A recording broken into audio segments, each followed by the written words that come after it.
Welcome back to Car Mechanic Simulator 2021 and welcome back to the Rust Racer Challenge. And this was our choice. Of the three cars we had to choose from, we have picked the 2010 Olsen GTR with its V8 DRHC AXK engine as our choice for our first ever Rust Racer Challenge car. Doesn't look much now, I know, but there were several reasons for this choice. Firstly, the V8 engine will be a challenge to get all the parts needed, but an interesting challenge nonetheless. But also, it's a car we've not built in our rebuild series either, so it kind of interested me from that standpoint as well. As we're just going through all the parts and examining the car just to see what we have underneath us, you can see anything red will be throw away. We won't be able to use it. We're not actually going to strip this car down today. I'm going to do it bit by bit for a reason. It's just to make our lives a little bit easier and organised. Because I still need to obtain money by doing customer cars, I don't want anything in my inventory unless we're working on the car at the time. It's just to make sure no parts get confused with each other and just try and keep it as simple for me as possible in that regard.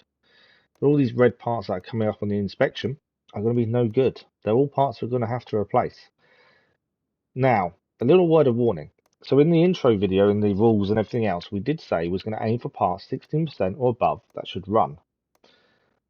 Originally, when I filmed this video, we were still aiming for 30%. I didn't realise how difficult or how impossible that may become. So we then went down to 16%, which I think is a fairer challenge. It's still a challenge nonetheless, but it gives us an opportunity to actually use more parts than we would have done anyway. But that's the examination done, and we can have a brief look at all this. The actual engine block for this car isn't any good, so that's our first challenge. And in the next episode, we'll actually look at that a lot more. This episode's more about stripping down the two cars we didn't choose and just having a general look over the car we did. So there's some parts we have that possibly could be used more or be used again. There's some parts that are no good whatsoever and will have to be gone. I don't think we've done a bad job of our first choice though. Also, just as a bit of housekeeping, just to show, as we start this, we are empty in our warehouse. This will be the only time it will be empty, hopefully. And hopefully as we strip down parts, this will become full of junkyard parts that we can hopefully use on other cars going forward. It's going to be an interesting leaderboard when we finally get these done. But we are going to break down the two cars we didn't pick. So first of all, we're going to break down the Hanata Moon Mark 1 Sunrise. We didn't pick this car for one specific reason, and that was because it was the Sunrise version. I just thought that this would be a lot more difficult to actually achieve for our first car. I've never done this challenge before. So although I want a challenge, I also want to be able to finish the challenge to some degree. I think this one would be just too difficult for our first one. Further down the line, hopefully, this will be the kind of thing we will look at and go, absolutely, we can do that. Time will tell if that will be the case. So we're going to strip this car down. I am going to speed up the stripping this down just because it makes a bit more sense than sitting here talking through it. All these parts will be sorted through. Red we'll get rid of. Orange we'll keep. We'll see you when it's done.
So that is it. The engine is all taken apart. So there's nothing left of this car but everything in our inventory. So let's have a look first.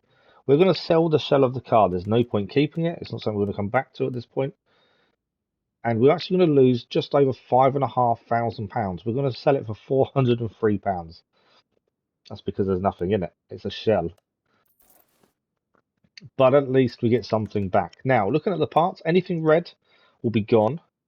And you'll see here, I'm going to do condition and sell any parts that are 29% or below. That's a mistake. We've now learned how big a mistake that was. So we have probably lost parts we could have used, but we have to live and learn by these lessons. For the first challenge, we're going to make mistakes. We're going to have to learn from these. But this is now going to be lowered in future to 16%. Next, we're going to look at stripping down the 1983 Sakura Takumi. This is a car game. We didn't choose this one. I thought it was a bit too simple. I think it was a bit too easy. And it's something we've done previously in the rebuild episode, so I'm not overly worried at this point. It does have a good gearbox on it. That actually looks in decent shape. So we're going to speed through this, and we'll see you when this is done as well.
So that is all stripped down and ready to go in our warehouse when needed. Let's have a look at the shell. Will we get more money for this shell than the previous? Yes, in fact, we're going to get £928 back. As you can see, our money, we haven't got a massive amount. That's why we're going to use customer jobs to keep that money coming in. That's why things are going to take time. We're never going to be flush with money. So we do have to think about the stuff we're buying from the junkyard. I don't want to go overboard, have loads of parts in there that we can't use because we've got a car for it. That seems pointless in my eyes.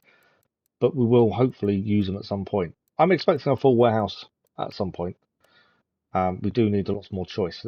But let's have, before we finish it today, we're just going to have a quick look at our actual vehicle we chose. What do we think is going to be the difficult parts? So fuses. We've got to find working fuses. Now that could be difficult on its own. You've got to find cars in the junkyard with a fuse box with a fuse in them and the specific ones we need. It does mean also that starred parts can be used. I've got no issue with throwing a starred part that we've got from the junkyard. It doesn't mean anything to us, as we're not going for that kind of monetary value. We're not going to star everything up. We're not going to use scrap. In fact, we've not even acquired the scrap container. There's no need for it. The other thing I'm thinking about, we're not going to paint the cars. We haven't bought the paint shop. There's no need for it either, because when it's rusted bodywork, there's no point painting it. We might as well keep it all multicolored. So we can have a look and see if we do have any fuses going there. So again, that one's no good to us. Relay type C. So we've got two relay type Cs. So that's something towards what we need to get this car at least started when it comes to the fuses. We do need a new fuse box bottom though, because that's no good. The engine block itself, as I said earlier, is no good. It is under, I think it's like 6% or something silly. So that's going to take us time. We can't build the engine until we have an engine block. That is going to take us a bit of time. So when we get to the next episode, hopefully I'd have found an engine block by then and we can start looking at where we're at with the car. But as it stands, fuses are probably going to be an issue. There are some parts on this we can use, and you know, some of the stuff on the top of the engine will be brilliant. I'm hoping some of the camshafts will be good enough. Air filter may be an issue. The actual filter itself, that could be an issue for us. The actual filter base, good condition, we can keep that. That's not an issue. We've got to somehow find the brake reservoir as well, and the coolant reservoir, and the power steering reservoir. Things like that are going to cause us issues. Rubber bushes, again, we need them to be a percentage that's going to work. So that's why I'm aiming for 16%. I think that's a fair amount that possibly could work. Bodywork, I would like to have the car have it all. If we're missing a light, I don't know. I haven't quite made my mind up whether missing a light's okay. It's got to have internal seating. It's got to have doors. I think that's important. But there's lots and lots to consider. And hopefully, going forward, it will become just second nature. It'll become easy. This, for me, though, is really odd. I'm so used to building a car from nothing to full factory restoration, 100% parts. To have something that's not, it's very alien to me, and something I've got to get my head around. That's it for this catch-up video. We've taken part the two cars we didn't choose, and we have chosen to use the Olsen GTR as our first Rust Racer Challenge car. We'll see you in the next update.